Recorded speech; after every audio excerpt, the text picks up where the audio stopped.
The day I finally fly back home, the freaking plane decides to explode. I had literally just strapped on my parachute when this girl, who looks fragile enough to break if you sneeze on her, rushes me. And what does she do? She rips the parachute right off my back. I bellowed in pure rage, ready to demand some answers. But suddenly, she throws herself on me, like her soft lips are pressed hard against mine. Holy crap, I've been dating my girlfriend for 7 years, and I haven't even tasted the brand of lipstick on the corner of her mouth yet. But this woman, she looks like she wants to eat me alive. Whoa, lady, where are you putting your hands? Just because you're gorgeous, you think you can just do whatever you want? While I'm losing my mind trying to push her off, a bunch of huge, beefy guys stroll up. There's no way she'd dare to jump blindly. Plus, she's seriously injured. She must be hiding in the crowd. Let's keep looking. I watched them walk away looking all menacing, and I started to panic a bit. Right then, another group shows up. I noticed they all had a hand tucked inside their jackets. That posture, are they packing heat? A gun? Suddenly, one of them glares right at me. The other guy glances over and just shrugs.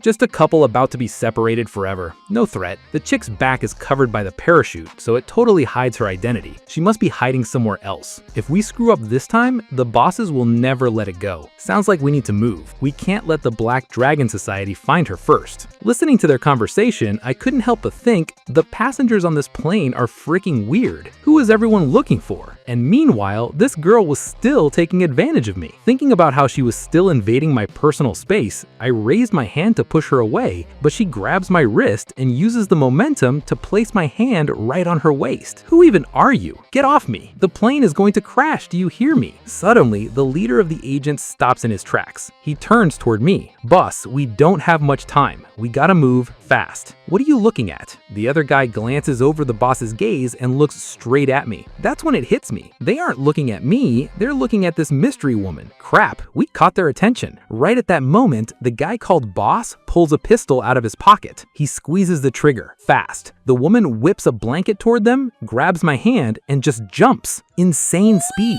The parachute deploys in midair, and the two of us are floating. We've got a decent distance from the plane now. It's her. She's getting away. Shoot! Gunshots echo through the air. Watching our parachute drift away, the boss screams in pure rage. A few of his men quickly strap on parachutes and jump out after us. I never in my wildest dreams thought I'd get dragged into something like this. Who is this girl in front of me getting hunted down by different gangs? Where did she even come from? I'm about to interrogate her, but I see her eyelids slowly fluttering shut. Her hands holding my waist just slip away. She completely passes out. Before we jump into the story, please subscribe to the channel. It really helps me keep making better content for you all. Hey, don't go to sleep. Wake up. Terrified, I hold her tighter. Did you lose consciousness? Son of a... The gunshots shredded the parachute. The woman is completely out cold. I start praying to whatever is out there. Heaven and earth, are we seriously going to drop right here? Below us is nothing but a massive ocean. I just hope the parachute holds on a little longer. I don't want to die. I don't want to end it all like this so fast. Ending my life in such an absurd way is definitely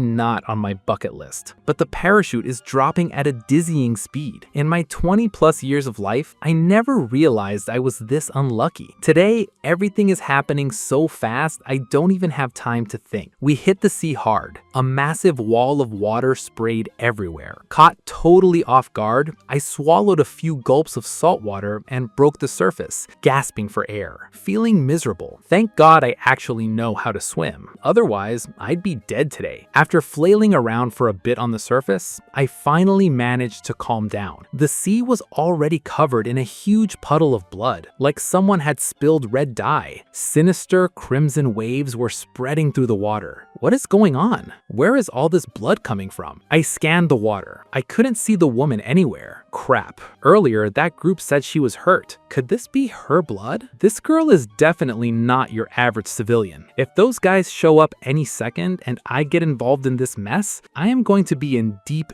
deep trouble. But if I don't save her, she's definitely going to drown. Two voices are fighting a war in my head. Finally, I close my eyes in agony and dive into the sea. I quickly spot her direction through the stinging salt water and swim toward her. Using every ounce of strength I have have left, I dragged the woman all the way to the shore. I have no clue where we are. Judging by the fishing nets hanging on every house, it's a fishing village. My eyes quickly land on a house, the closest and easiest one to reach. I decide to go ask for help there. I'll be right back to save you. I drop the woman on the ground. Honestly, I don't care if she can hear me or not. I just run to the door and knock. Excuse me, is anyone there? I need help. Hello? Is anyone home? Please, open up. A moment later, the wooden door creaked open. A kind-faced woman appeared, looking a bit startled. Who are you? Hello, the plane I was on had an accident and someone fell into the sea. She's badly injured. I really need your help, please. The woman looked up toward the figure lying on the shore. She yelled back into the house. Old man, get out here fast. We need to save someone. The fisherman came out in 2 big strides. Without saying a single word, he carried the woman inside. Sir, your wife is severely injured. This looks like a bullet wound.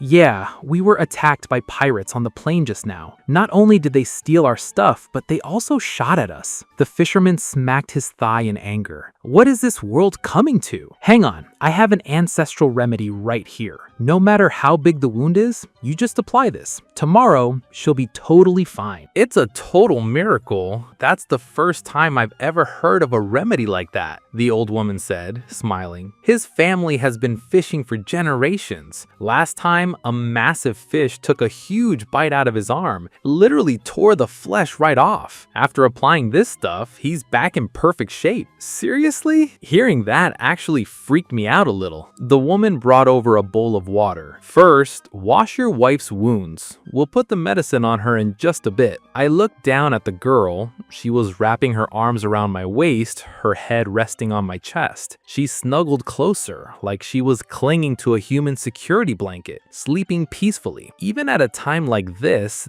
chick doesn't forget to take advantage of me. Wasn't she supposedly unconscious? How is she still making these totally uncalled for moves? My opinion of her plummeted even lower. Your wife seems really attached to you, the old lady noted. Even injured, she won't let you go. Ah, it's beautiful to be young. Back in our day, just holding hands made us blush. Haha, you're hilarious. I forced a polite smile. In reality, I absolutely loathed this shameless woman. Even in this state, she couldn't just lie still. The old lady was about to keep teasing me when she caught a proper glimpse of the girl's face. She froze. I noticed a slight look of shock on her face. Wait, is this girl some kind of big deal? Even in this tiny fishing village, someone recognizes her? Grandma, do you know her? The woman thought for a moment, whispering to herself. She looks so familiar, like I've seen her somewhere before. I started to panic. Oh great, is she America's Most Wanted or something? Did she just escape from a maximum security prison?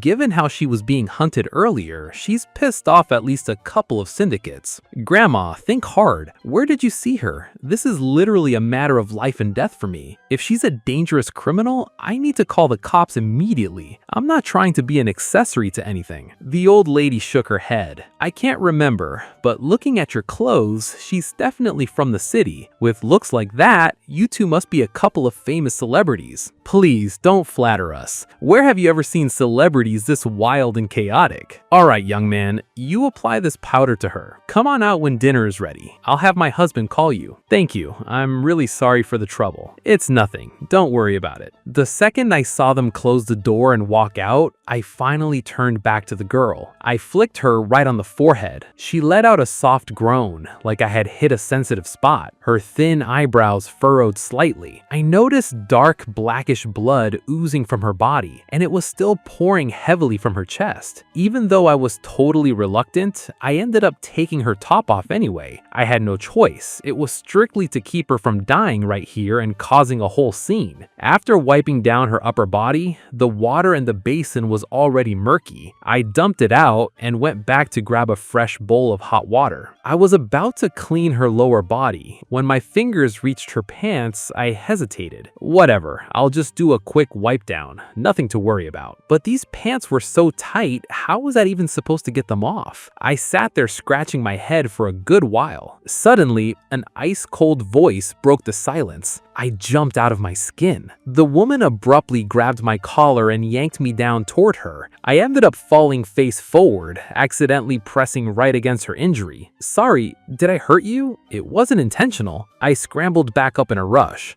Don't get the wrong idea. I only wanted to wipe you down so it'd be easier to apply the medicine. Looking at her expression, she clearly misinterpreted the situation, so I kept defending myself. Why are your pants so impossible to get off anyway? Suddenly, a strange, unreadable glint of amusement appeared in her bright eyes. What exactly were you hoping to see by taking them off? Her smile made my blood run cold.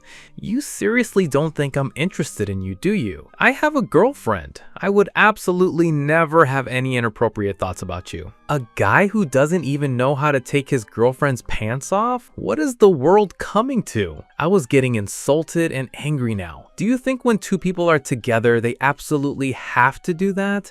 My girlfriend and I are pure. We've never done anything. I saw you on the plane. Your kiss was awkward, a total disaster. It was glaringly obvious you've never kissed anyone before. She really shouldn't have brought that up. It made me even madder. I had saved my first kiss all these years to give to my girlfriend on our wedding night, so we could give ourselves to each other completely. I never planned for this random woman to just steal it for absolutely no reason. I don't need your commentary, I snapped. Furious, I tossed the medicine at her. She let out a small smirk. Weren't you just trying to help me a second ago? Wanted to know why I turned around? Just so you know, this is a once-in-a-lifetime opportunity. Not every guy is lucky enough to see my body. My girlfriend is way better than you. I look at her, not you. This was clearly the first time she had ever heard someone claim they were better than her. Watching me explode with rage, a faint smile slowly formed on the corner of her lips. She leaned closer to me and gently grabbed my sleeve. She wanted to tease me some more, but before she could utter a word, I saw her lose her balance and start sliding right off the bed. I lunged forward to catch her, but the very next split second, her soft lips landed perfectly on mine without a single warning. I froze, completely paralyzed for a few seconds, and then totally furious, I shoved her away. What is wrong with you, lady? You act like a total loose cannon. The woman, looking like a cat that just successfully stole some cream, said with a smug expression, you're the one who came over here on your own accord. If you weren't about to fall off the bed, would I even come near you? I have seriously never seen a woman this audacious. Her eyes lit up with a smile, as if the angrier I got, the more hilarious she found it. Well, if you feel like you lost out, you can always kiss me back. I pressed my lips together in a tight line. Give me your phone. What for? I glared at her, secretly trying to guess for identity. I had a strong good feeling she wasn't a good person. She had fugitive written all over her. Right then, a knock came at the door. Son, dinner's ready. Your wife is awake. I protested internally. She is not my wife. But out loud, I replied politely, we'll be right there. Sorry for the trouble. The old fisherman popped his head back in. Young man, it's been a while. You still haven't treated your wife? Get to it, quick. It would be a shame if the wound got worse. Don't forget to disinfect it with some hydrogen peroxide first, then pour the medicinal powder on. I'll leave you to it. Won't interrupt anymore. When you're done, come out and eat. With those words, he shut the door. I threw a glaring look at the girl. She just smiled and nodded, looking entirely satisfied with how things turned out. I was absolutely seething, gritting my teeth. I poured half the bottle of hydrogen peroxide straight onto her wound. It sizzled and burned, but the girl barely let out a tiny whimper. Wow, okay, this chick actually has an insane pain tolerance. Once I finished disinfecting the injury, I sprinkled the powder on and gently wrapped the white bandage around it a few times. With that out of the way, we walked out of the room one after the other and into the dining area. The fisherman and his wife were already sitting at the table, starving, just waiting for us. The second we showed up, they welcomed us warmly. Sweetheart, are you doing okay? Come on over, come sit down, let's eat. We don't have anything fancy to offer, just a simple, humble meal. I hope you don't mind. Thank you so much. Honestly, we've already caused you way too much trouble. I knew this girl completely lacked manners, so I took it upon myself to thank them. I sat down, but she just stood there like a statue. Her eyes scanned the room, taking in the tiny house with its clay roof tile. reptiles. What even was this place? The moment she opened her mouth, she radiated this aura that completely dominated everyone in the room. The fisherman's wife didn't dare show any disrespect and quickly introduced the place. This is a fishing village right on the border of the southern city. The southern city. I had heard that name before. It was about a 10-hour drive from the eastern city. Give me your phone, the girl demanded. There are no phones here, the old lady replied. But there is a phone in the main village. Tomorrow I'll have my husband take you there. It only takes about 2 hours. There are no other ways to communicate around here. We've been fishing here for generations and rarely have any contact with the outside world. I thought she was being incredibly rude, so I yanked her arm to signal her to sit down. She didn't fight it and sat right next to me. On the table there was a fish, a bowl of fish soup, and a few bowls of rice. Everything was served in rough, basic utensils. Even the bowls and chopsticks looked chipped and battered, but everything was spotless. They must have been using them for a decade. Suddenly, the girl looked like she had completely lost her appetite. Little girl, why aren't you eating? Come on, eat up while it's hot. The elderly woman picked up a piece of fish with her chopsticks, about to give it to her, but the girl shut it down with a single word: no. Her hand just froze in mid-air. Not expecting her kindness to be brutally rejected like that, I rushed to save the situation. She means she'll feed herself. Eat up first, Grandma. I'll serve her. Saying that, I gently took the piece of fish from the old lady's chopsticks and dropped it into the girl's bowl. Then I deliberately picked out a piece of the fish tail for her. Go ahead, be picky. With all these bones, you're gonna have your hands full. Suddenly, I felt a wave of petty, vengeful satisfaction. How could she not see right through me? She knew I was being totally biased, purposefully giving her the tail, the boniest part of the fish, while serving the best pieces to the two elderly hosts. Seeing this, not only did she not get mad, but a smirk crept on her face. Honey, at home, aren't you always the one who picks out the bones for me? I only eat fish when you prepare it. I gritted my teeth, but because the two old folks were right there, I had to swallow my rage and force a fake smile. At your big age, stop making a scene and just eat. Are you expecting me to feed you? At those words, the two elderly hosts who were just about to dig in with their chopsticks completely froze. So where should the irrelevant bystanders go to give you guys some space? Irrelevant bystanders? I almost choked on my own blood. Seriously, this is their house. You are the irrelevant bystander here, okay? This superiority complex, this pretentious attitude, where does it even come from? Just eat, I muttered. The girl placed her hand on my bowl and stared at me with pure amusement. Do you want to feed me? Do you want soup or rice? I clenched my jaw, completely speechless. The old folks chimed in. How do you two usually eat? Just eat like you normally do. Don't worry about us. The old lady finally tried to ease the awkwardness. I was about to explain that it wasn't what it looked like, but the girl beat me to the punch. Usually, we feed each other mouth to mouth. The fisherman instantly choked and spat out a mouthful of rice. Oh my gosh, honey, what is wrong with you? The old lady quickly patted his back. He was eating just fine. What happened? Taking advantage of the fact that their eyes weren't on us, I whispered in a furious, exasperated tone, "You've done quite enough." The girl kept up her playful energy, her face basically saying, "Either you feed me or I feed you." I couldn't take it anymore. I grabbed her bowl, jammed the bony fish into her mouth, and growled through my teeth. Since you absolutely love bones so much at home, don't hold back here. They won't think you're weird. Come on, eat more. I practically shoved all my resentment right into her mouth. The two old folks watched, their jaws practically dropping to the floor. Wow, people these days actually like fish bones? Don't worry, Grandma, I reassured her. Her digestive system is bionic. Even if she swallowed this whole bowl, she'd digest it perfectly. I shoved another bite into her mouth out of pure spite. The girl didn't get angry. She just looked at me and smiled. From the outside, we probably looked like longtime lovers who were incredibly close. Just when I thought I had finally won a round, the girl suddenly leaned over and transferred the fish straight from her mouth into mine. My eyes went wide. It took me a few seconds to even process what was happening. This girl had just locked lips with me, transferred her chewed food, and was forcing me to swallow it. I wanted to gag, but she forcibly blocked my lips, making me swallow. The two old folks next to us were utterly stupefied. This method of feeding was next level intimate. They were definitely learning something new today. Were they just completely out of touch with the modern world? Kids these days are so wild. wild. She kissed me until I was completely breathless, and I instinctively swallowed. My immediate reaction was to brace myself for a fishbone to pierce my throat, but as it went down, nothing scraped my esophagus. I stared at her in total shock. The girl casually grabbed the rough napkin from the side and elegantly wiped the bones from her lips. I honestly couldn't believe how she had just done that. Finally, she deigned to speak. "Are you going to eat by yourself, or do I need to feed you again?" I scrambled to grab my chopsticks. I got it. I completely stopped looking at her and started shoving food into my face in massive bites. The girl stopped torturing me and acted like absolutely nothing had happened. She even served me a huge prime piece of fish belly, meticulously picking out the bones for me. "Eat a little slower," she said, looking at me like a protective parent. I wanted to eat faster,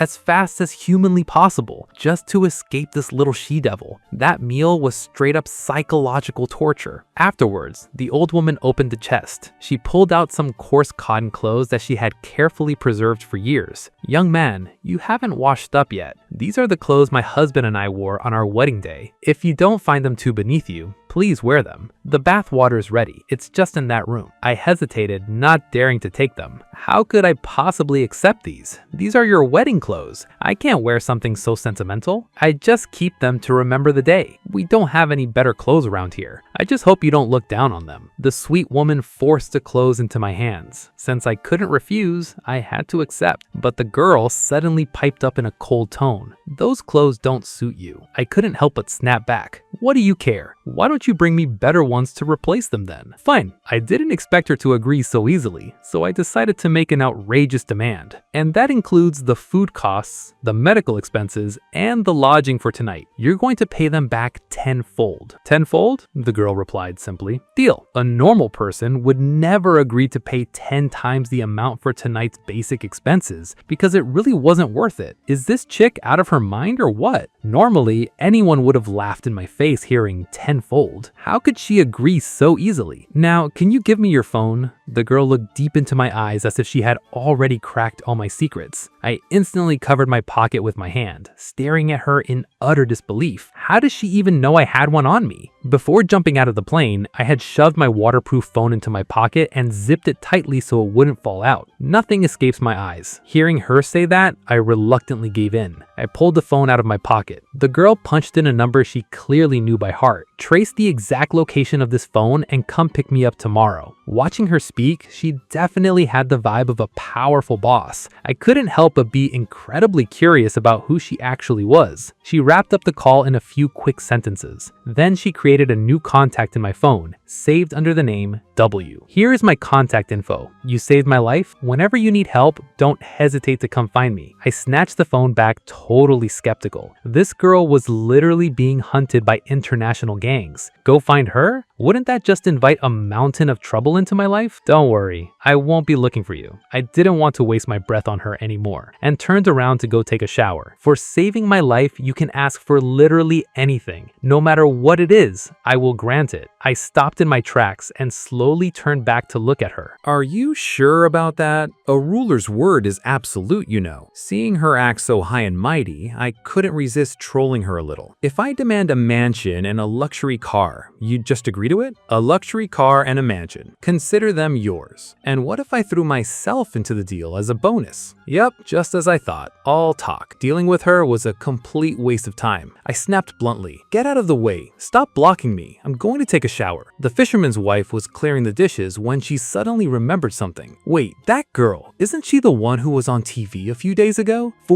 Guan, the billionaire CEO of the company?" Yes, absolutely. It's her. I remember now." The fisherman was busy repairing his net. "You watch way too much TV. Why would a CEO come to a place like ours?" The wife fired back. "She was on a plane. She's clearly not your average person. Don't CEOs on TV spend all their time flying from one side of the world to the other?" The old man chuckled. "My silly old wife. Nowadays, plenty of people fly. We've just stayed cooped up here for too long without seeing the outside world." Their voices carried through the window. As I was showering, I remembered them murmuring the name Fu Guan. Why does that sound so familiar? I reached out my hand to grab the shampoo, but suddenly, my fingers brushed up against something that was crawling. My heart instantly seized up. Instinctively, I looked up and let out a muffled shriek, my voice tight and completely choked up. Fu Yingguan heard the noise and came sprinting over immediately. Before the two old folks could even realize what was happening, she had already busted the bathroom door open and walked right in. The wooden bathtub was tilted on its side. I was standing in the corner, only half dressed and looking completely helpless. Fu Yingguan approached me. She gently threw a piece of clothing over my shoulders, her voice calm but full of concern. "What's wrong?" Fu Yingguan scanned the bathroom with a quiet gaze. There was no one else there. My body was as tense as a guitar string. My hands gripped her shoulders tightly, my knuckles turning white. My voice dropped to a whisper, barely containing my panic. "There's something in here," she asked softly.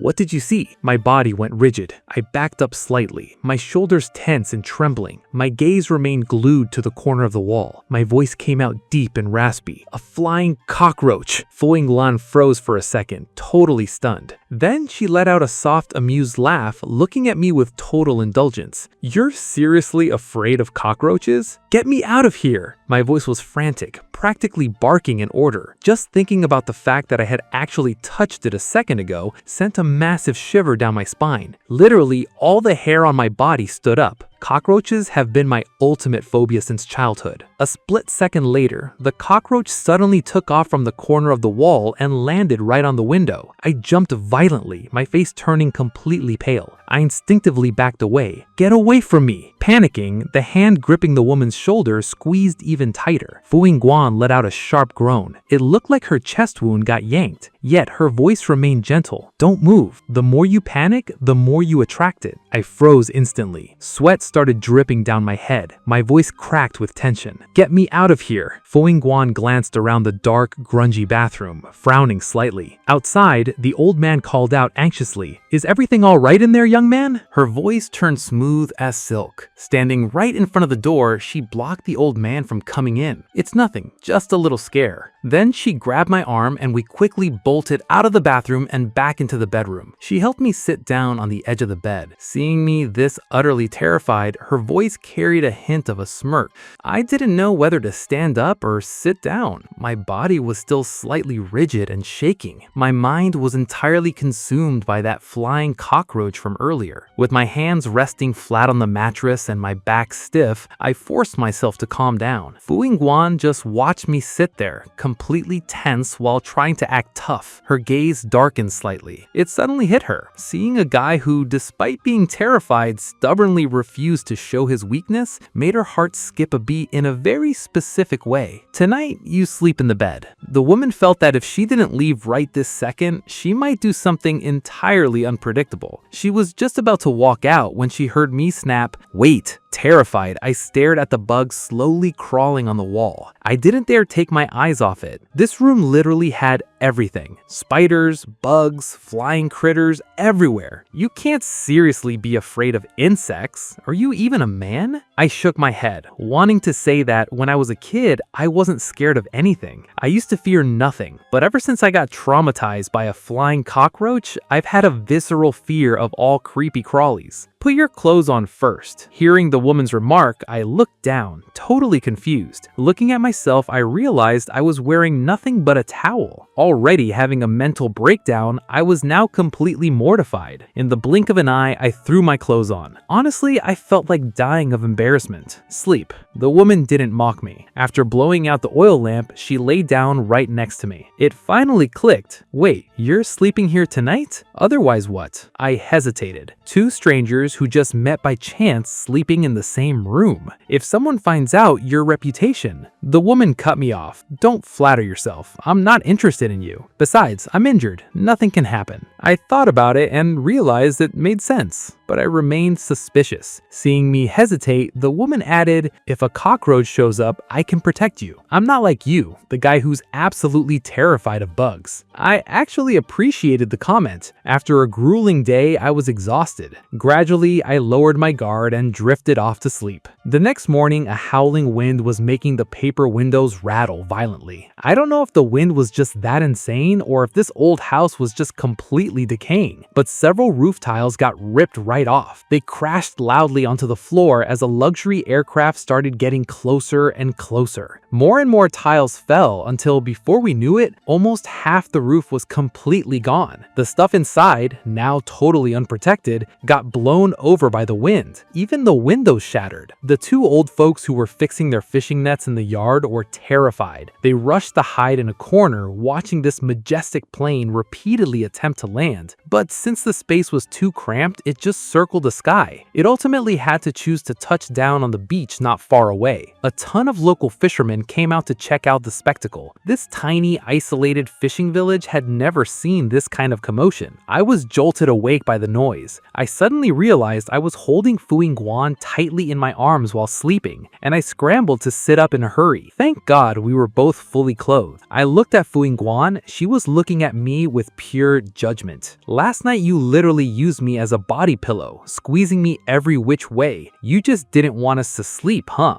I held her all night? I thought back to my dream last night. So that soft, fragrant thing I was holding in my dream wasn't a kitten or a puppy, it was this woman. Well, couldn't you have just woken me up? I was afraid if I woke you up, you'd turn into a wild beast. What would we do then? It wouldn't have been just a few cuddles. Why does this woman have such a foul mouth? Suddenly, it hit me. Wait, what was that noise outside just now? My men came to find us. Fu Yingguan just got up lazily. Let's go. But I haven't even brushed my teeth or washed my face yet. The woman said sarcastically, I'm taking you somewhere else. Where? Or would you prefer to go wash up in that bathroom with the cockroaches? Hearing the word cockroach, my head immediately shook like a bobblehead. Even though I didn't want to leave with her, I had absolutely no choice. I walked out of the old house with her. Outside, a crowd of local fishermen had gathered to watch the spectacle. Not far away, a majestic private jet was parked. Engraved on the fuselage was a custom logo that screamed luxury and high status. Look, I grew up in total comfort. I've flown on plenty of luxury planes in my life, but this billion-dollar jet was supposedly the absolute holy grail of luxury when it was built. Rumor has it the ultra-rich were completely losing their minds over it. It had a full living room, a workspace, a lounge, a relaxation zone, a bedroom,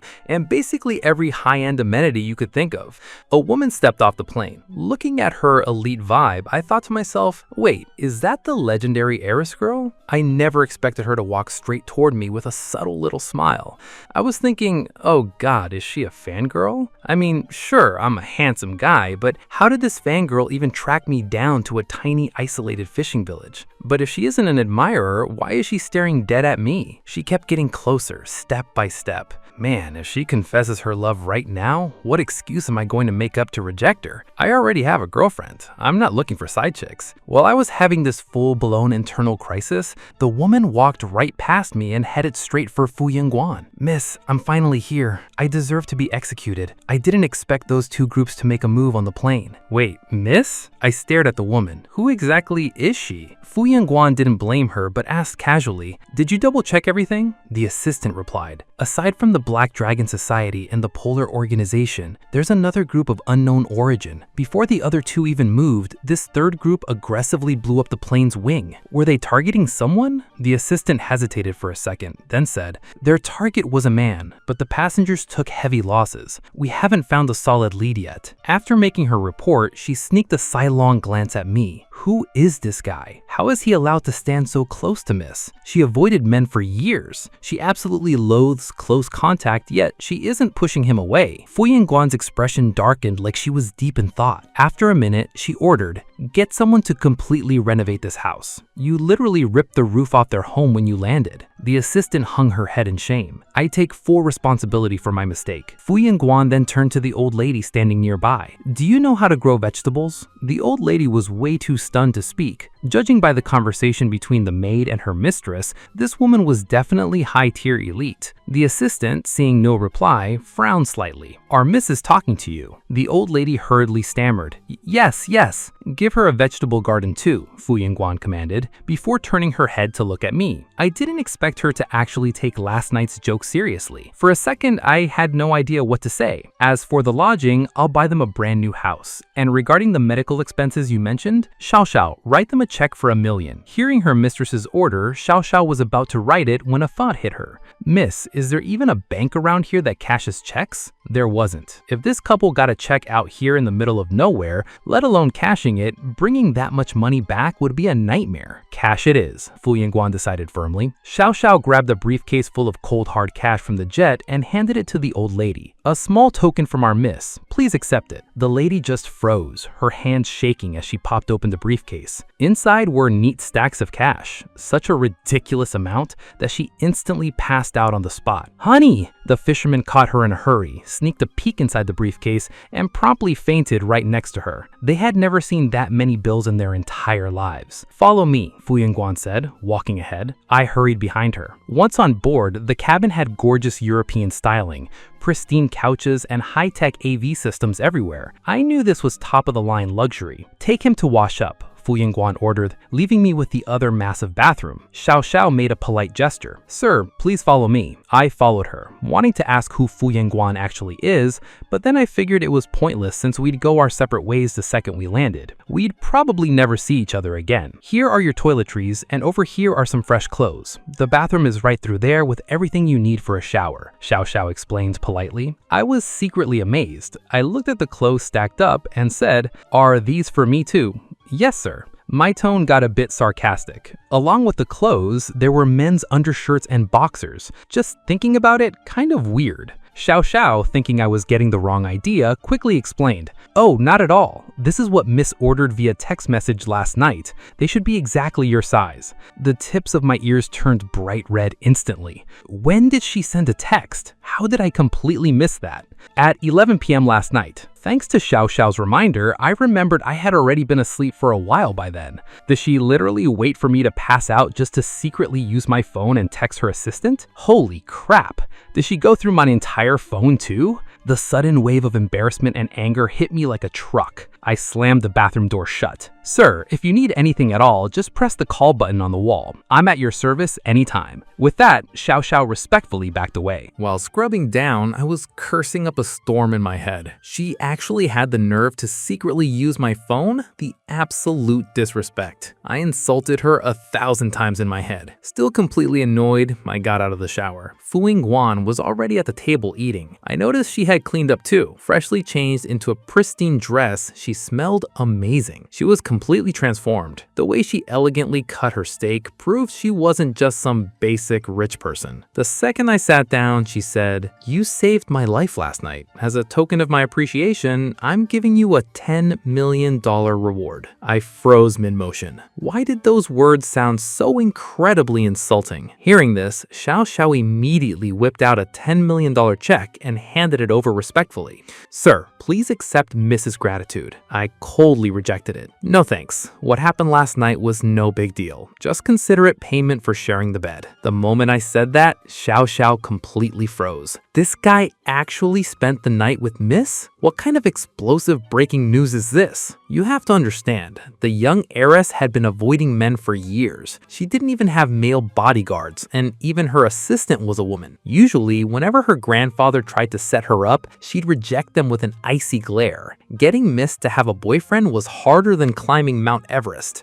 What kind of crazy alternative reality is this? Or did this guy cast some kind of spell on her to make her submit so easily? I threw the check back at Fu Yingguan. Actually, let's call it your paycheck for services rendered. Thinking back on it, I was still totally pissed. I pulled a single coin out of my wallet and tossed it at her. Since you behaved yourself pretty well last night, here's a little tip for me. Paycheck for services? Behaved well? Xiao Xiao was absolutely losing her mind. But shocked or not, she ninja intercepted the check and snatched the coin out of the air just in time. Otherwise, both items would have smacked her young mistress right in the face. Fu Yingguan looked at me with a totally ambiguous expression. I cleared my throat and said in a serious tone, "Look, I hope you won't just casually blab about last night. After all, we didn't actually do anything. I don't know how many guys you've had in your life, but I already have a girlfriend. I'd appreciate it if you showed me some respect, miss." Standing on the side, Xiao Xiao was beyond shocked at this point. How is Miss falling for a guy who already has a girlfriend? Miss is the #1 heiress on the Forbes list for the past 6 years. With her talent and looks, who wouldn't wouldn't be obsessed, but this guy completely looks down on her. Xiao Xiao internally sighed. Sir, your judgment is seriously lacking. Even if you don't know Mrs. Status, just look at the pure luxury of this jut. She is way better than your girlfriend. So instead of riding her coattails, you're out here rejecting her. Why is that? Are you really that loyal to your girlfriend? Fu Yingguan's tone was completely unreadable, but Xiao Xiao could tell. Her mistress was totally offended. Ooh, this is getting interesting. But miss, don't be jealous. Usually you get everything you want without even trying. Even if he has a girlfriend or is married, you could easily steal him away, right? Nope, I replied coldly. You flatter me, miss. It's just that I'm not as loose as you are. Loose? This guy actually dared to call her loose? Xiao Xiao practically choked on her own spit. But Fu Yingguan didn't get angry at all. Just eat. After you eat, you'll actually have the energy to argue with me. I didn't play hard to get with the food in front of me. I literally saved her life yesterday, and she had already annoyed me multiple times. Eating her breakfast was the bare minimum. With that in mind, I started eating without any hesitation. Fu Yingguan watched me with a smile, cut a piece of her steak, and placed it right onto my plate. Taste it, it's good. I pushed the steak away with my fork and knife. Who wants your leftovers? I scoffed internally. Xiao Xiao realized she had truly discovered a guy with real character. He does exactly what he wants whenever he wants. He completely treated her mistress like total heir, which was wild considering Xiao Xiao had been serving her since childhood and had never seen anyone ignore her like this. Every other guy practically begged for her attention, but this dude was incredibly refreshing. By the time I finished my breakfast, the jet had already touched down at the Domeng Civil Airport. Thanks for the hospitality, miss. Goodbye. I hope I never see you again for the rest of my life. I quickly hopped off the plane, hailed a taxi, and drove away. Fu Yingguan watched my back disappear, looking deep in thought. Xiao Xiao cautiously asked, Miss, should we head home? She could tell her mistress was highly displeased. Let's go back to the company. Fu Yingguan's tone was neutral, almost a bit disappointed. Xiao Xiao added nosily, should we run a background check on him? Fu Yingguan's icy glare swept over Xiao Xiao, silently blasting her for sticking her nose where it didn't belong. Xiao Xiao erred on the side of caution, just about to apologize for being indiscreet, when Fu Yingguan said, Xiao Xiao, I'm realizing you understand me better and better every day. Seeing her red lips curve into a strange smile, Xiao Xiao shuddered, completely unsure whether to be happy or terrified. This was the absolute first time Miss had ever acted like this over a man. Earlier, just to drop him off, they had literally flown right past his own villa without stopping. They specifically went out of their way to land at the Dongcheng Civil Airport just to make his commute easier. That is completely out of character. And it was only for one night. Xiao Xiao lowered her head and accepted the order. Yes, miss. I'll look into it immediately. Fu Yingguan's gaze drifted out the window, looking thoroughly amused. After hopping into the taxi, I gave the driver an address. The Queen Chan Group, please. Hearing the name, the cab driver looked totally baffled. Wait, who?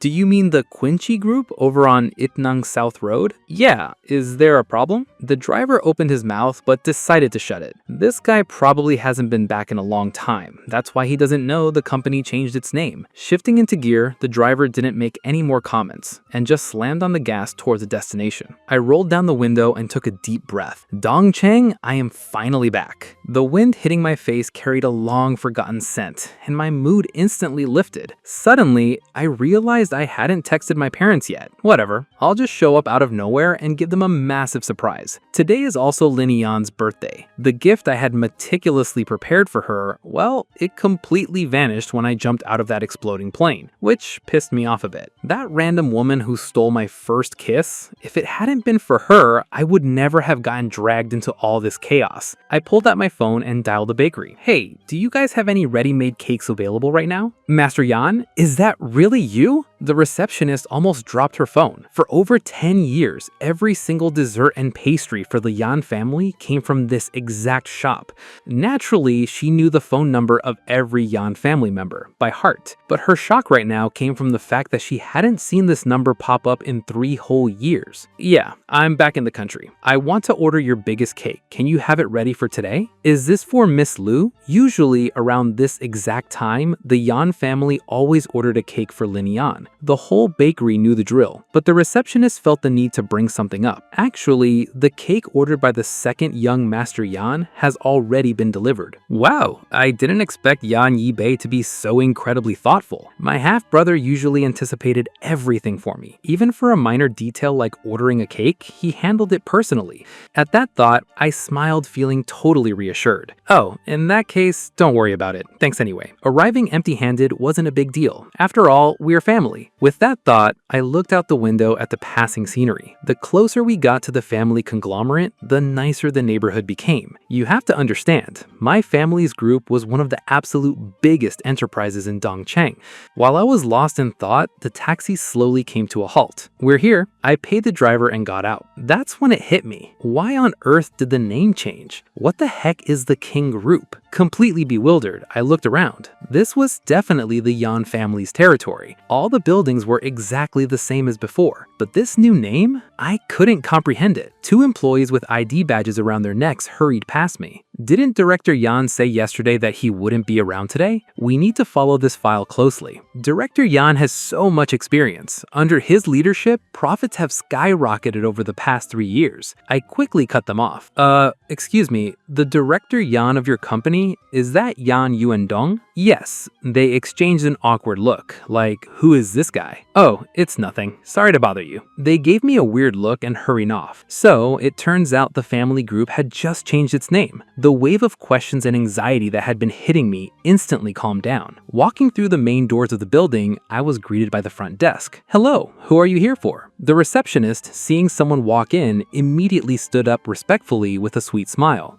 Hi, my name is Yan Chen. I'm Yan Yuandong's son and the executive CEO of this group. Could you please let him know I'm here? Tell him I'm back in the country and I'm heading up right now. The second I finished speaking, the girl burst out laughing. All that corporate respect instantly vanished, replaced by pure, unadulterated contempt. Sir, are you sure you're in the right building? There is only one executive CEO named Yan in this entire group, and that is our general manager, Yan Yuandong. You claim to be his son? Honey, the GM only has one son here, and he happens to be the chairman of our board of directors, Yan Yibei. My guy, you didn't even bother to do your research before coming here to lie. I was completely thrown off. Yan Yibei became the chairman too? 3 years ago, grandfather passed away. When the lawyer read the will, it was crystal clear. 80% of the Queen Chan Group's shares and the Yan family assets, amounting to tens of billions of dollars, would be split equally between my father, Yan Yuandong, and me. Whoever fulfilled the inheritance conditions first would have the primary right to inherit. Before the will could even be executed, both my father and I were executive CEOs running the group's affairs together. The will didn't mention Yan Yibei at all. Yan Yibei had absolutely nothing to do with it. I forced a smile and asked, look, is there some mistake? I'm telling you the truth. This Yan Yibei you're talking about is my younger brother. The receptionist gave a totally sarcastic, polite smile. Sure, Jan. I've worked here for 3 years and I have literally never heard that Chairman Yan has an older brother. But I pushed back. Yan Yuandong is my father. If I were a scammer, how would I even know his name? The receptionist's lip twitched. She decided to completely drop the polite act. Tons of people know our director Yan's name. I don't know who leaked to you that he wasn't going to be in today, so you decided to roll up here pretending to be his son,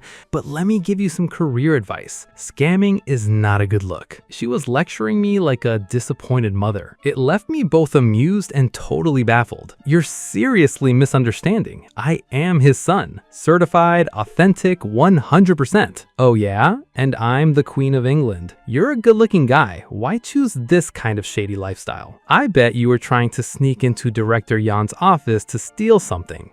Look at you with your fake designer brands, looking all dapper, but you're just a total fraud. When you walked in, I actually thought you were an important client. Turns out, you're just a straight-up hustler. I am not lying to you. My father and I are both executive CEOs of this group. Right. Just yesterday, some random dude claimed to be our President Lu's boyfriend and caused a massive scene here. Ridiculous. Honestly, you should have used that alibi instead. It's way more believable. Now I was even more confused. Wait, you mean Leanne? I actually am her boyfriend. The receptionist rolled her eyes so hard she almost passed out. And I'm dating a billionaire. You are truly delusional. If you don't leave right now, I'm calling security to throw you out. I knew arguing with her was a total lost cause, so I said patiently, fine, just patch me through to the internal line. I'll speak to Director Yan myself. That's the easiest way to prove my identity. The receptionist looked at the ceiling. Sir, if you keep this up, I am calling the cops. Leave now. Today is a celebration day. Don't bring your bad juju here. I kept probing. What celebration day? Wow, you really don't know anything. Today is the birthday of our future young mistress, President Lu. All the executives went to the Sky Garden to celebrate, and here you are, you idiot, pretending to be Director Yan's son. Instead of pulling this basic scam, you should head over there and see what a real Yan family heir looks like. I knew continuing to debate her was just wasting time. I hailed a taxi and got in. I was simultaneously annoyed and incredibly amused. Was this receptionist deliberately trying to ruin my day, or was she just aggressively dedicated to her job? I pulled out my phone to call my parents. After letting it ring a bunch of times, nobody picked up. Then I called my brother, Lunyan. No answer. I called Leanne. Same thing. All four of them, without exception, completely ghosted my calls. I turned to the driver. Hey man, let me ask you a question. This Quingen group, how did it suddenly become the Qingqi group? Man, I don't know. I've been driving here for 2 years and it's always been the Qingqi group. I've never even heard of a Quingen group. I nodded and didn't press further. Once we arrived at the top hotel in the eastern city, I headed straight to the Sky Garden at the very top. Since I didn't have an invitation, 2 massive security guards flatly refused to let me in. No matter how much I tried to explain myself, they remained totally inflexible, showing absolutely zero mercy. All right, buddy, move it along. Don't loiter here. I am literally Yan Yuan-don's son. If you don't step back, we're going to have to get physical. Oh, look who it is. If it isn't Chen. A familiar smirking face suddenly appeared before me. I looked up. It was Brother Al. 3 years without seeing him, and the guy had somehow gotten even more handsome. The second the 2 security guards saw him, they scrambled to salute. Good afternoon, young Master Chi. Al completely ignored them and turned to me. When did you get back? Why didn't my wild sister tell me anything about this? 2 days ago, when the old man insisted she get married, she used you as a human shield. She told the old man to take you as a model and sculpt a husband just like you. It cracked the whole family up. Brother Al, stop teasing me. You've been laughing at my misery since we were kids. And wait, what do you mean her wild sister cast her spell on me? She's been chasing me for 3 years. I literally hold her longest pursuit record. I'm the one who's hard to handle here. Al smiled and patted me on the shoulder. Brother Al, seriously, stop joking around. You arrived at the perfect time. These guys don't believe who I am. Please vouch for me. Al tapped his chin thoughtfully. What's in it for me? Consider it a massive favor. I'll pay you back later as long as it's within my power. Brother Al, don't hesitate to ask. All right, you guys see that? If you know what's good for you, clear out. The 2 security guards had absolutely no idea the man in front of them was actually the eldest son of the Yan family.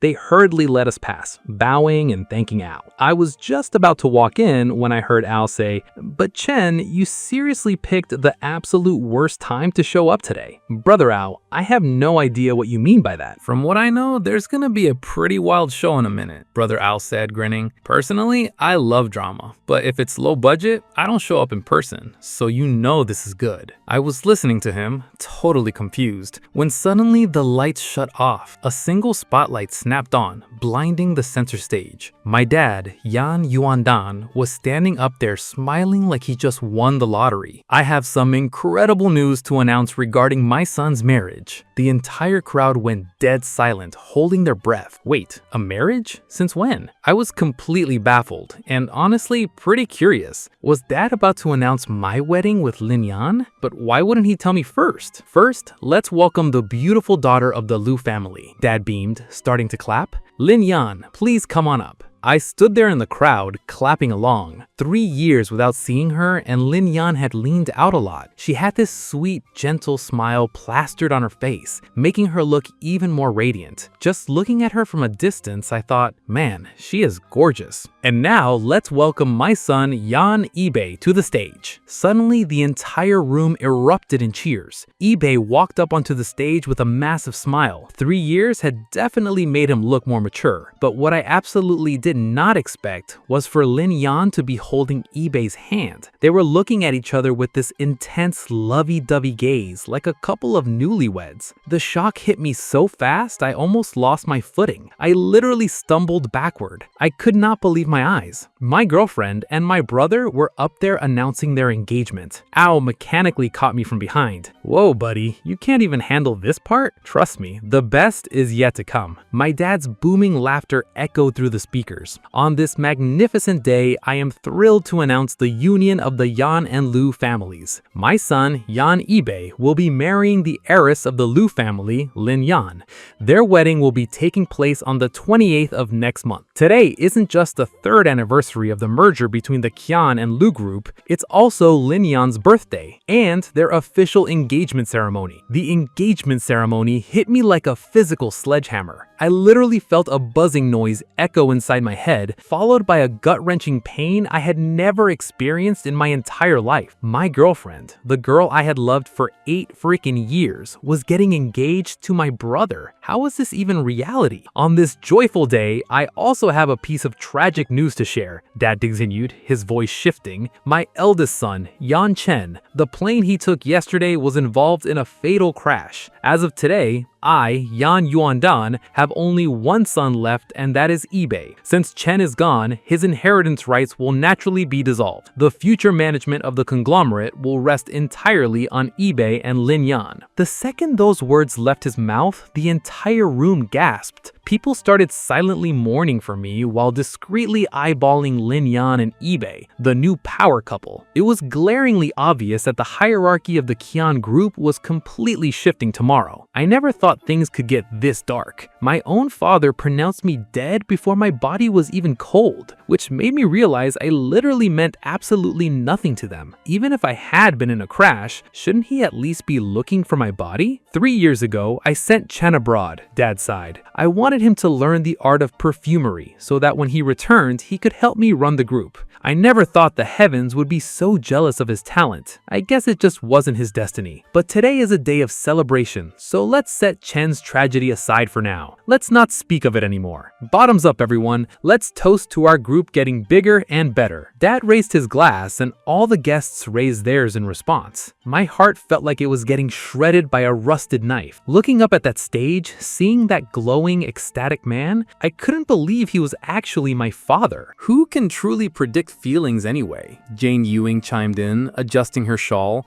In a tone dripping with unsolicited motherly wisdom, she lectured, Lin Yan and Yi Bei are deeply in love right now. Do you really have the heart to break up this beautiful couple? Forced fruit is never sweet, Chen. Instead of trying to smash everything to pieces, it's better to just give them your blessing. After all, we're all family here. What difference does it really make if Lin Yan chooses you or Yi Bei? I literally lost my mind and screamed. There is a massive difference. Yi Bei is Yi Bei and I am me. I am the actual heir to this conglomerate, not him. Oh, did you miss the announcement your father literally just made? Jane Ewing scoffed. Yi Bei is also an heir now. Honestly, you arrived at the perfect time. Lin Yan is pregnant. Yi Bei is going to be completely overwhelmed running things, so you can give him a hand. I froze, feeling like I had just been struck by a bolt of lightning. Pregnant? They already had a kid on the way? I couldn't even process it. Big brother, in just a few months, my baby is going to be born. Yan Yi Bei chimed in, a smug, highly provocative glint flashing in his eyes. He was aggressively gloating right to my face. You're going to be an uncle soon. Aren't you happy? Since you studied abroad and you're so highly cultured, why don't you give our baby a name? Yi Bei knew damn well how much pain I was in, yet he was deliberately twisting the knife in the wound. Hey, that's actually a great idea. Yan Yudon approved, nodding. Chen, if you're feeling awkward, we can just have the kid call you by your first name. Why don't you pick the baby's name, okay? I let out a cold, cynical laugh. Wow, were these seriously throwing me a bone right now? If none of this had happened, I would have never known my own flesh and blood could be this completely shameless. Fine, let's name him Yan Zhen Li. That way, when the kid grows up, he can gradually distance himself from you guys, just like you did to me. Jane Ewing's face twisted in rage. Yan Chen, did all the etiquette and manners I taught you over the years mean absolutely nothing? Lady, why don't you worry about teaching yourself how to behave first? I grabbed the glass of wine from the table. Since you two are getting hitched, shouldn't I pour you a toast? Yan Yibei maintained his perfect elite composure. I'm honestly just thrilled you made it back alive, bro. Linian and I really need your blessing for our wedding. I smiled right back at him. In that case, I wish you absolute sterility, but with a house full of random kids. And with that, I violently hurled the glass of wine straight at his face. Linian jumped back, gasping, Yan Chen, you are taking this way too far. No matter what, he is still your younger brother. How could you do something so trashy? You have zero class. My dad never in a million years expected me to commit such a savage act in public, but honestly, I didn't give a single crap. I picked up another glass and walked right up to Linian. And this toast is for you. May we never see each other again for the rest of our miserable lives. Saying that, I threw the liquid right at her. Jane Ewing tried to block it, but she was too slow. The dark wine splashed all over Linian, completely ruining her expensive makeup. Seeing my own father and my girlfriend protect Yibei like he was a fragile saint cut me to the absolute core. Were these seriously the people I grew up with? I violently smashed the empty glass onto the floor, glass shattering everywhere. I locked eyes with Yan Yudon and spat out every single word with pure venom. This glass, just like the family ties between us, can never be put back together. As of today, we are completely dead to each other. You take your highway and I'll take my lonely bridge. Like a wounded lone wolf, I stormed out of the venue, disappearing from everyone's sight. Outside, the sky had completely opened up and a torrential downpour was slamming the city. I trudged miserably through the pouring rain, letting the freezing water baptize me. It was time to wake up. After 8 years of being a complete idiot, it was time to finally open my eyes. The cold rain was mercifully soaking through my clothes, but my heart felt even colder. I let out a bitter, desperate laugh. My entire existence was a joke.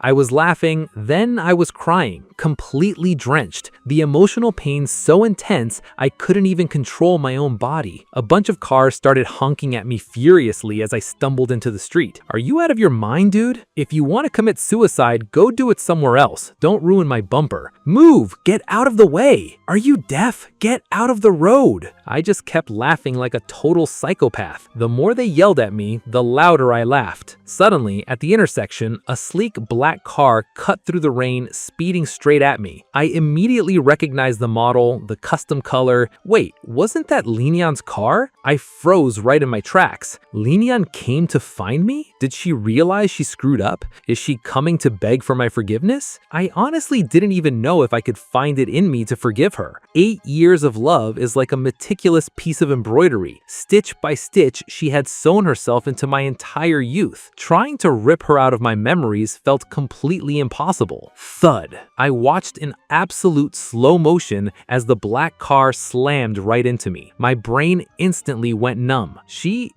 actually wants me dead. My eyes went wide with pure horror. I couldn't believe it. Just because I threw a glass of wine at eBay, she literally drove over here to run me over. I let out one last twisted laugh before my body hit the asphalt hard and everything went black. The rain kept beating on me, the pavement staining a bright, vivid crimson. "Miss, we hit someone," a frantic voice suddenly echoed. I'm not used to driving Mr. Law's car. When I saw him in the rain, it was already too late to brake. The person sitting in the back seat didn't even look up from her phone. Her voice was was ice cold and clear. Handle it. Xiao Xiao leaned forward to wipe the fog off the windshield to get a closer look. Wait, miss, I think that's Mr. Yan. I just ran over Yan Chen. That single sentence made the woman in the back seat instantly snap her head up. It's him? The car door flew open with a heavy thud. Fui Guan sprinted out into the downpour towards my limp body. Before Xiao Xiao could even process what was happening, her elite billionaire mistress was already ruining her expensive dress, bending down in the mud to lift me up with immense difficulty. Miss, be careful. Let's call Dr. Zong and get him back to the house. Hurry, Fui Guan barked, cradling me in her arms. She looked down at my face. It's pouring rain, you idiot. What were you doing just standing there? You don't even dodge when a car is barreling towards you? The blood pooling from the back of my head mixed with the rainwater, turning Fui Guan's dress completely red. Xiao Xiao, step on it. Yes, miss. Xiao Xiao slammed on the gas, driving like a maniac. Finally, she swerved the car into the West Bank district, the absolute most ridiculously expensive gated community in the eastern city and home of Fu Yuguan.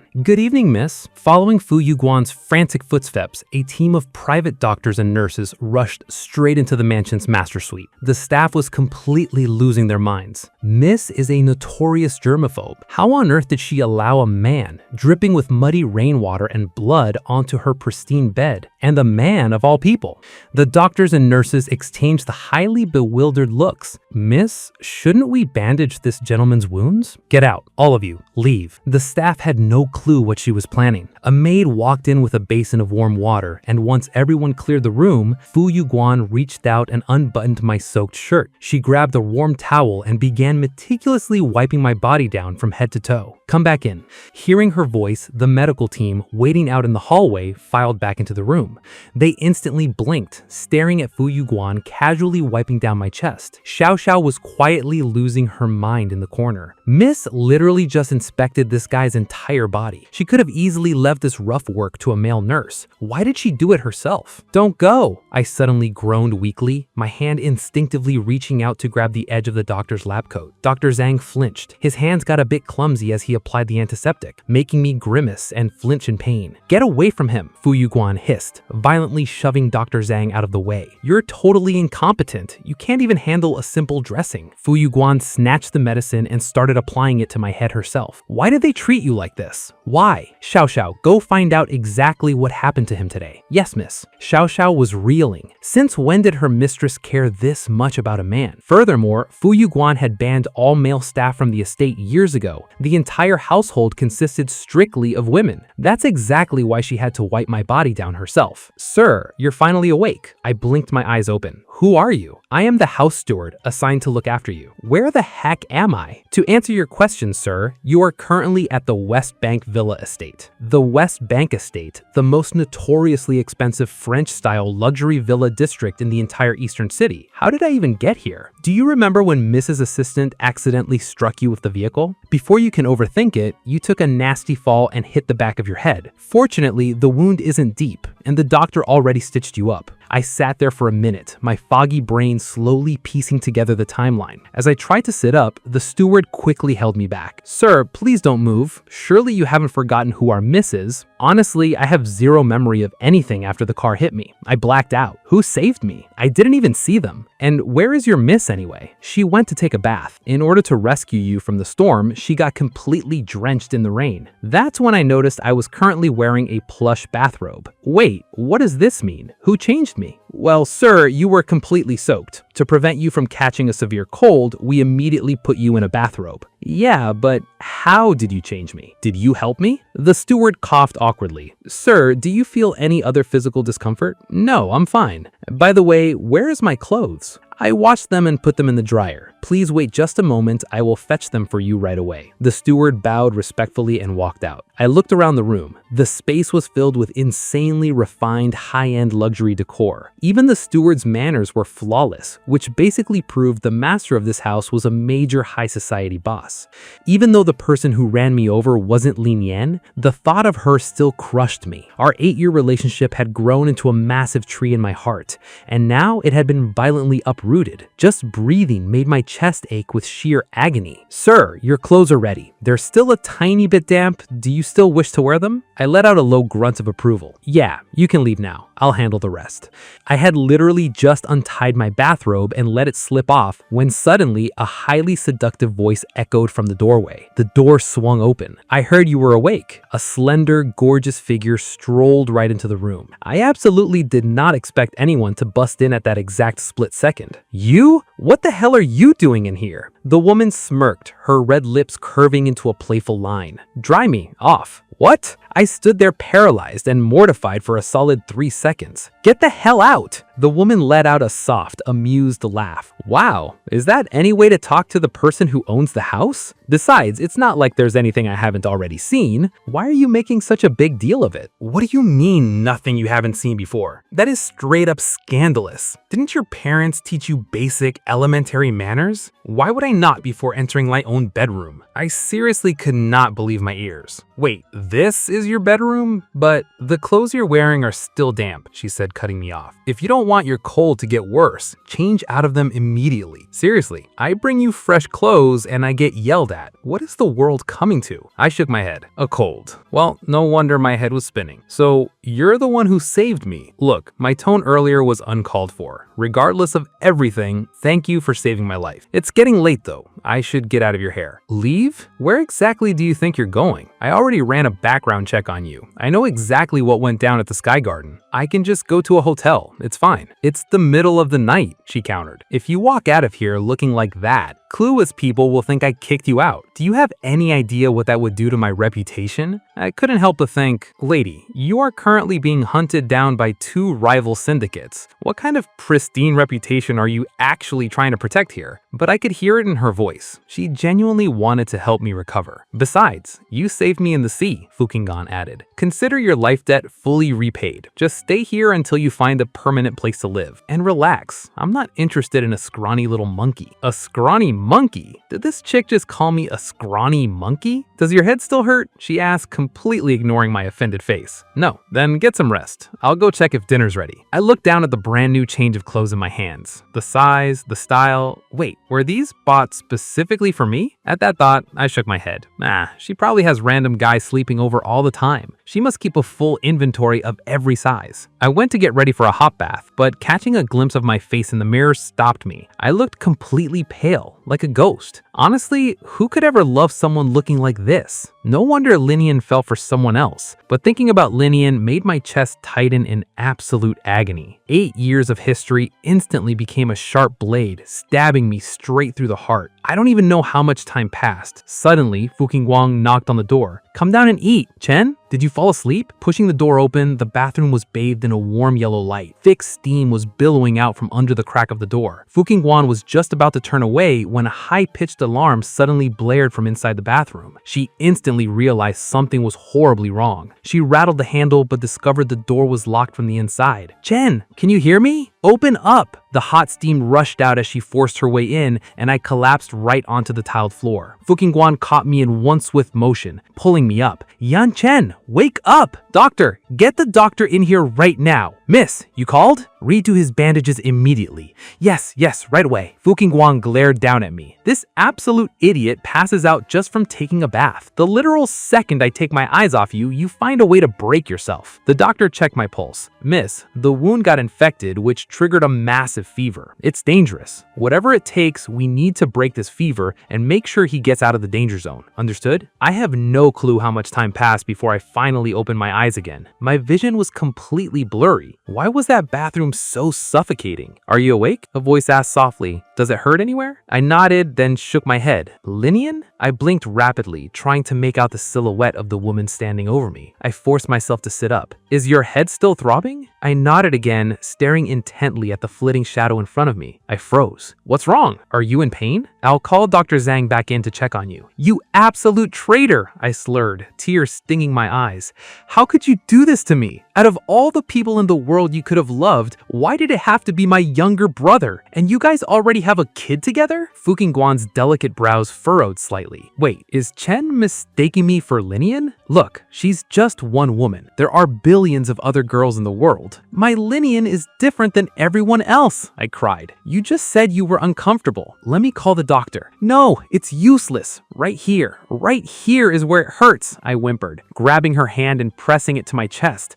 Why don't you love me anymore? Just tell me what I did wrong. I can change. I can change everything. The very next split second, I wrapped my arms around Fuqingguan, pulled her down, and kissed her straight on the mouth. Fuqingguan felt her temperature spike for a moment as well, her vision blurring for a second. Chen will be mine sooner or later, she thought, but not like this. Today, he doesn't even know whose lips he's touching. The next morning, when I finally drifted awake, the bedroom was completely empty. Half asleep, I faintly remembered blacking out in the bathroom the night before, but I had absolutely no clue what happened after that. As I walked out, a maid cleaning the living room spotted me. Good morning, Mr. Yan. You're awake. Let me lead you downstairs for breakfast. No, thank you. Where's your mistress? The maid smiled. Miss left early this morning for an interview. An interview? Right as I was standing there looking confused, the massive TV screen in the living room suddenly cut to a high-profile financial broadcast. And joining us today is the CEO of the Shenggong Group, the #1 bachelor heiress who has held the top spot on the Forbes list for 6 consecutive years.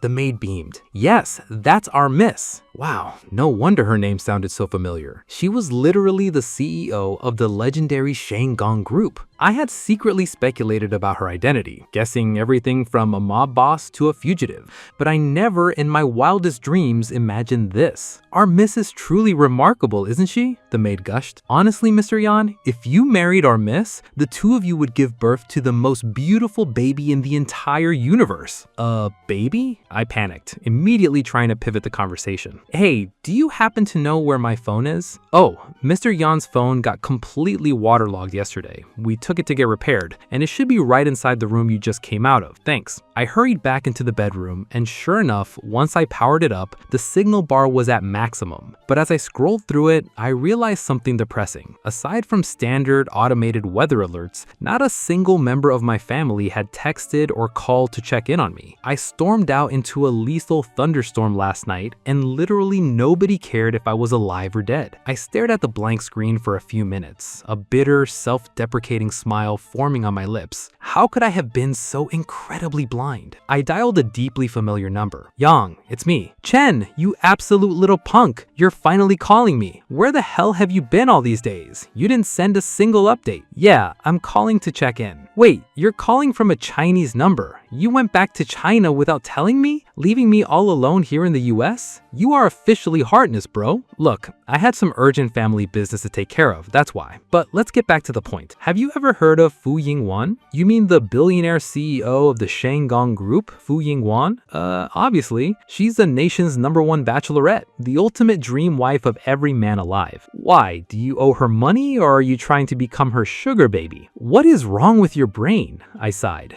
deeply impressed with my friend's wild imagination. I'm literally at her house right now. What? Yan Chen, don't play with me right now. How could you cheat on Lin Yan like that? I mean, sure, Fu Yingwan is a total smoke show, but you can't just stop talking. You have no idea what has happened over the last 48 hours. Trust me, if I tell you the truth, your brain will short circuit. Lin Yan has been sleeping with eBay behind my back for God knows how long. She was playing the loyal girlfriend with me while hooking up with my brother. She's even pregnant with his kid. What? That snake Lin Yan actually did that? I only found out the truth yesterday. Yesterday was her birthday, and I walked right into their surprise engagement party. And get this, yesterday was also the 3rd anniversary of our family group's merger. Wait, what merger? Exactly. They merged the companies 3 years ago, and I was kept entirely in the dark until yesterday. Stupidity at its finest, right? Now, even my legal inheritance is up in the air. Yibei is officially the chairman of the board, and my stepmother is the president. How does that even make sense? I distinctly remember grandfather's will. Yibei wasn't included in the inheritance assets at all. Yeah, their game plan is glaringly obvious, Yang snapped, his tone turning serious. On one hand, they integrated the companies early to buy the loyalty of the internal staff. On the other, they're just waiting for your dad to officially inherit everything to siphon off their share. I gotta hand it to them. They calculated this perfectly. It's completely insane. Rest up, bro. I, Yang, am flying back right now to help help you go full John Wick on them. No, chill, young master. Don't you think I have enough chaos on my plate? I'm calling you right now to ask for advice on what to do next. What else is there to do? Obviously, you take back your rightful inheritance first. I paused, leaning against the wall. It's not that simple. To inherit, you have to fulfill two specific conditions. Whoever meets them first between my dad and me gets the keys to the kingdom. First condition, we have to successfully replicate the QV13 formula, the absolute final creation of the Quan group.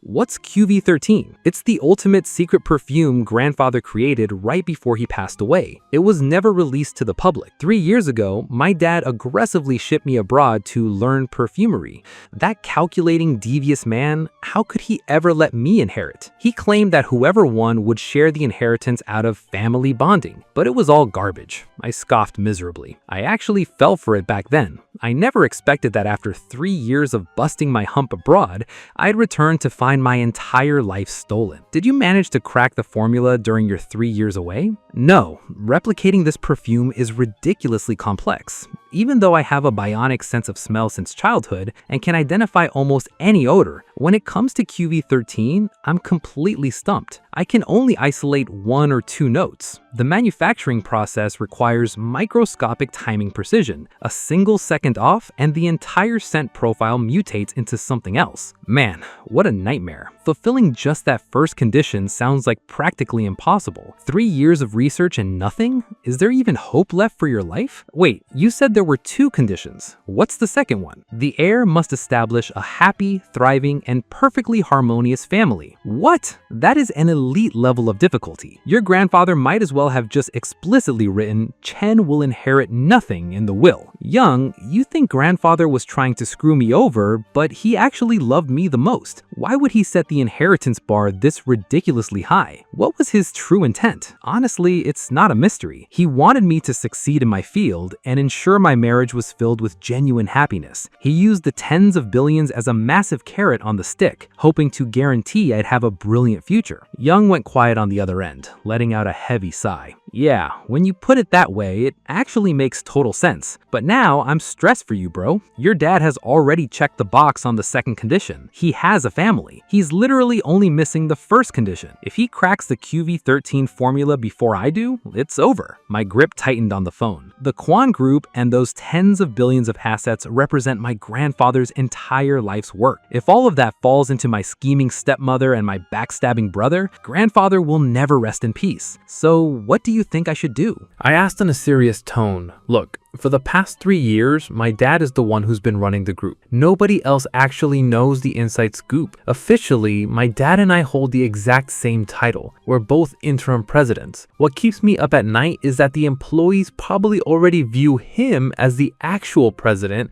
just to block me from coming back and claiming my inheritance. My stepmother has likely already stacked the deck with her own people inside the company. I might get pushed out before I even have a chance to sit in the interim president's chair. What about the will? Yang barked over the phone. Pull out the will and show it to those people. What's the point? The will stayed at the house 3 years ago. When I left the country, I didn't take it with me. I need to go back there right now to get it. Absolutely yes. You have to go back and grab it right now. Like you said, the Quan Group is your grandfather's entire life's work. You have to get it back no matter the cost. If it falls into the hands of total outsiders, your grandfather will be turning in his grave forever. It made perfect sense. What was originally mine, why should I just hand it over without a fight? In the past, I would have gladly left my entire inheritance to my father, but now everything has completely changed. My dad is no longer the good, loving father from back in the day. Or rather, he was never a good guy to begin with. I just realized it way too late. For this rare visit back home, I cannot let a single person see my weakness. As I walked toward the front door, the house steward stopped me. Mr. Yan, are you leaving? Miss explicitly said that until you are fully recovered, you cannot go anywhere. I'm just going out to get some fresh air. Besides, does she actually have the right to hold me hostage? If you leave, sir, I'm the one who has to answer to Miss. Please, at least let me phone her first to give her a heads up. Otherwise, she'll blame us for negligence, and our lives will become an absolute living hell. I chuckled. You describe your mistress like she's some kind of terrifying mythological monster. Is she really that scary? The steward hesitated, then nodded vigorously. Worse than a monster, sir. What you've seen, Mr. Yan, is just her soft, patient side. When she actually gets angry, the entire eastern city shakes. Since she's that terrifying, I'll talk to her myself. Don't worry, the blame won't fall on you. On my way out, I was just about to dial Guan when suddenly my phone rang. A completely unknown number popped up on the screen. Ordinarily, I would have swiped left and ignored it, but at that exact moment, I had a vague gut feeling that the call might actually be from her. Hello? Who is this? Ah, do you still remember me? A playful voice cooed. Chi Jin, why the heck are you calling me? Wow, sounds like you actually remember me. I guess I really made a lasting impression on your mind, huh? Back in the country and you didn't even tell me? You didn't even need me to come pick you up at the airport? I only need one thing from you. Stay away from me, as far away as humanly possible. It was glaringly obvious that Brother Al was the one who snitched and told her I was back. Otherwise, she wouldn't have tracked me down this fast. The exact second I hung up the phone, a flashy sports car screeched to a halt right in front of me. Chen, it's been way too long. Chi Jin leaned out the window, smirking. Wow, Chen, you look a little exhausted. Did something unpleasant happen? None of your business. I immediately pivoted and took another path, having absolutely no interest in dealing with her. How did she even know I was exactly on this street? Did that phone call literally have a built-in tracking device? Ever since our college days, this woman has stuck to me like a piece of chewed up bubblegum. No matter what I do, I can never shake her off. I finally managed to escape abroad and enjoyed 3 whole years of peace and quiet. But the literal second I get back, she's already harassing me again. This unfaithful chick, on one hand, she acts like she's desperately chasing me, but on the other, she completely laps up the attention of every other guy who throws himself at her. She's basically a total player. How could I ever be interested in a woman like that? Where are you going, Brother Chen? Let's go together, Chi Jin yelled, coasting along the curb next to me. Ugh, if only this man belonged to me, it would be so amazing. Big brother, where are you going? Let me drive you. I gave her a sidelong glance. She was always full of bad intentions and absolutely lacked a filter. Even her taste in men was consistently bizarre. Miss Chi, after all these years, have you still failed to conquer any other guy? Or has your charm officially tanked and no one is rushing to throw themselves at you anymore? Is that why you're coming to see me? Because you're lonely? Oh please, a girl like me is never lonely. Besides, I've already gotten completely bored of other men. Only you truly occupy my mind. Chen, you don't still have Lin Yan in your heart, do you? I heard she totally cheated on you, and with your own brother no less. What does that care to you? Of course it concerns me. Your business is my business. Get in the car, I'll take you to go get sweet revenge on that snake. Deal? Get lost. Stop blocking my way. Chi Jin blinked in shock. Wow, this is literally the first time I've ever heard someone say Miss Chi is blocking the road. Chen, do you know that the mere fact that my car is on this asphalt is an absolute honor for this street? Yan Chen, can you please have a shred of self-respect and dignity? Excellent question. Honestly, I completely lost my face the second I started chasing you, brother. But you're always so special. The things other people don't dare to say out loud, you just blurt them all out. That's exactly why I love you so much. I ignored her, flagged down a random taxi, and hopped right in. Driver, head toward the Villa District, please. Thanks. Wait, instead of riding in a gorgeous sports car, you choose a basic taxi? Why? Chi Jin genuinely could not comprehend why I detested her so much. There are way too many men who would do anything to slide into her bed, but I'm different. Yet, the more I reject her, the more she gets obsessed. Chen, your taste is getting seriously bad. This rusty old metal trap, aren't you literally playing with your life? If something happens to you, who am I supposed to marry? Whoever said I was going to marry you? And besides, you've stayed abroad way too long. You clearly don't know how to read traffic signs. You are literally driving into oncoming traffic, and you dare to say I'm playing with my life? Do you take your own life seriously at all? Aw, you're worried about me, aren't you? She giggled, swerving. Unless you accept my feelings, I am going to follow you to the ends of the earth. If an accident happens, you'll just have to look after me for the rest of my life. Delusional. I refuse to give her another word. Driver, please pass her, sir. The taxi driver glanced nervously in the rearview mirror, shivering as he drove. Sir, the speed limit is 40 on this road. road. I am already at 39. And besides, who would ever dare to pass Miss Chi? That's basically a death wish. Ugh, great. Even the cabbie knows her. I absolutely could not stand her parading around like this. Leveraging her family's massive influence, she acts like she owns the law, treating the traffic code like a total joke. She just drives however she wants, right? She literally treats the public road like her own private yard. As we crawled along, some young guys on a city bus spotted her. Wow, look at that fiery sports car. The girl driving is absolutely stunning. Wait, that's literally Miss Chi. She's way more gorgeous than she looks in magazines. Apparently, hearing the compliments from the bystanders, Chi Zhen kissed her index finger and blew a dramatic air kiss toward the bus. The guys on the bus instantly started screaming one by one. Then, a few people in the surrounding cars literally hopped out of their vehicles, completely abandoning their cars in the middle of the road just to gather around her. Within minutes, the entire street was completely deadlocked. The traffic jam on the side of the road was worsening by the second. Horns were blaring non-stop. The angry shouts of frustrated commuters completely mixed with Chi Zhen's dramatic fake-blown kisses.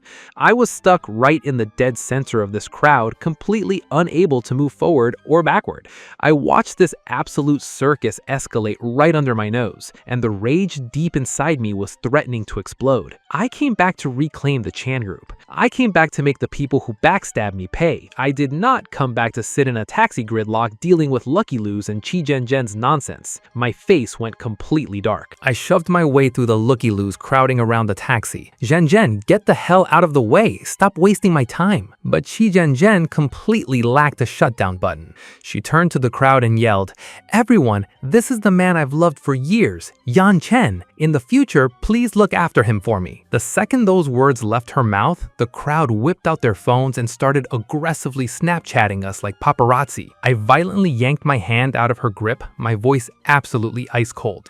"I have nothing to do with you. If you keep harassing me, don't expect me to play nice." She stumbled back from my harsh tone, looking wounded. "Yan, I just wanted to help you. Linian and Yan Bei treated you like trash. I'm the only one who's actually on your side. I don't need your charity." I needed to get to the Yan family villa to retrieve that will. There was absolutely no way I was letting Yan Yuan Dan permanently steal my seat. Suddenly, a pair of blinding high beams cut right through the chaotic crowd. A sleek car rolled to a stop right in front of me, instinctively silencing the noisy mob. The window rolled down smoothly. "Get in." She only uttered 2 words in a neutral tone, but it carried zero room for debate. I didn't hesitate for a single split second. I threw the door open and hopped into the passenger seat.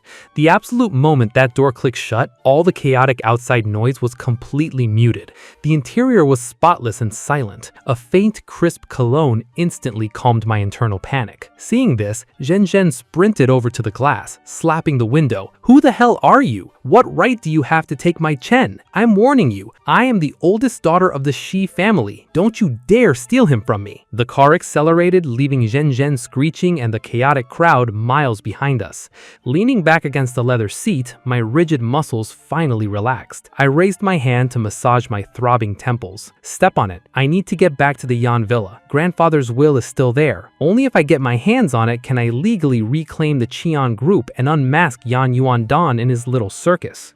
"I'm going with you," Fu Jianguan said smoothly. The villa security protocols, Yan Yuan Dan's recent movements, and the staff schedule at his place, I already had Xiao run a full background check on all of it. "You saved my life in the ocean, Chen. I, Fu Jianguan, never leave a debt unpaid, especially when it comes to your problems. I'm not letting this slide. You want to launch a counterattack? I'll provide the firepower. You want to take back what's yours? The Shandong group is your ultimate heavy artillery." I stared at the woman sitting at the absolute top of the eastern city's elite hierarchy. Over the last few days, she saved me from a monsoon car crash, holed me up in her multi-million-dollar West Bank fortress to heal, and quietly investigated all my enemies without ever asking for a single thing in return. Meanwhile, the people I actually considered my own blood announced my death the exact same day I landed, split up my assets, and completely incinerated my feelings. "Fu Jianguan, thank you," I said in a serious tone. "Once I settle this dumpster fire, I will definitely reward you." "I don't want a reward," she said smoothly. "I just want you to win." The car soon pulled up to the Yan family villa, the massive estate where I grew up.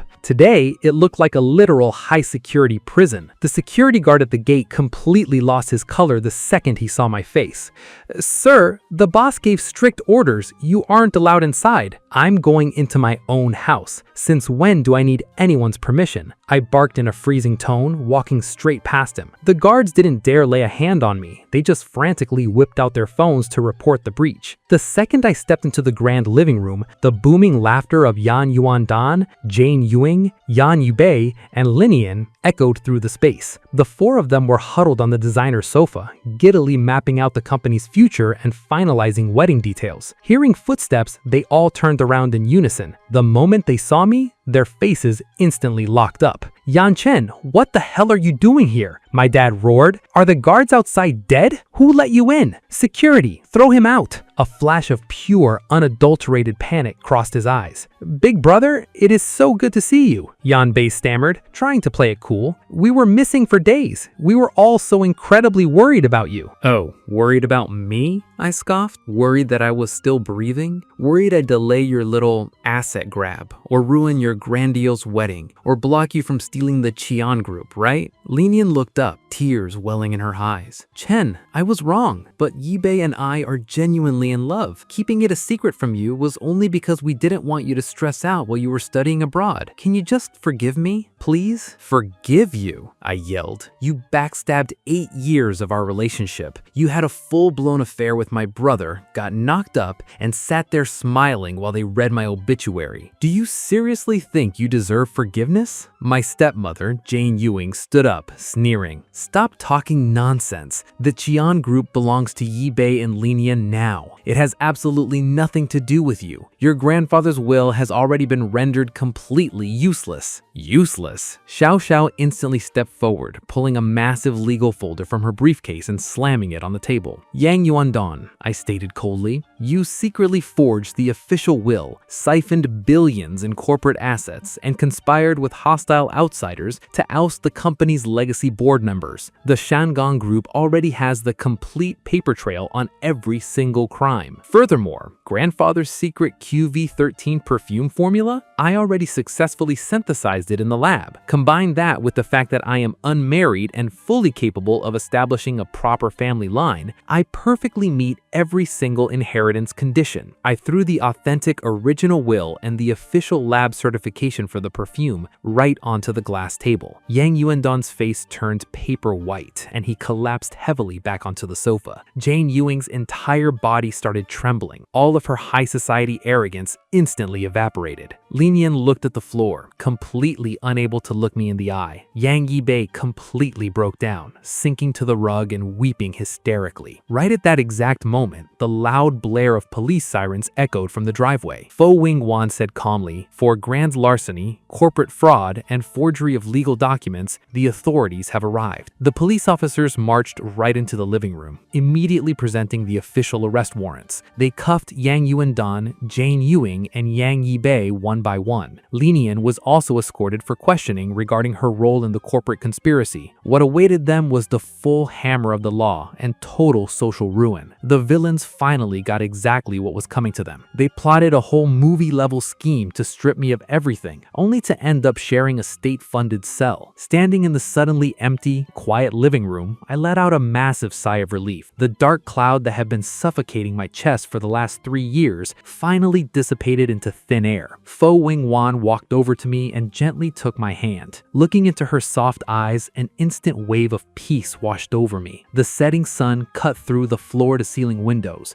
draping her in a golden glow so gorgeous I couldn't look away. From our bizarre meet-cute during an exploding plane crash, to her pulling me out of a lethal storm, to standing right by my side to reclaim my birthright, this woman had officially moved into my heart. Fo Wing-wan, you were the one protecting me before. From now on, it's my turn to protect you. I would run the Qian group and honor grandfather's legacy, but the absolute #1 priority of my life was going to be spending it with her. A tender smile appeared in her eyes. She stood up on her tiptoes and gently pressed her lips against mine. This kiss wasn't rushed, and there was zero misunderstanding. It was just pure happiness and absolute certainty. Later on, I officially took over the Cheon group. I completely overhauled the corporate structure and recalled all the legacy employees, effectively becoming an absolute titan in the Dongchang business world. Fo Wing-wan and I threw a massive, high-profile wedding that completely shut down the capital. Life after the wedding was incredibly warm and fulfilling. I was no longer that broken, betrayed guy who got exiled by his own blood. Fo Wing-wan remained the ultimate powerhouse alpha female of the capital's elite circles, but she reserved her soft, gentle side strictly for me. Chi Chin finally realized my heart was permanently locked up and that I was living my best life. She threw in the towel completely and stopped stalking me. As for the main culprits, Yang Yuan-dan,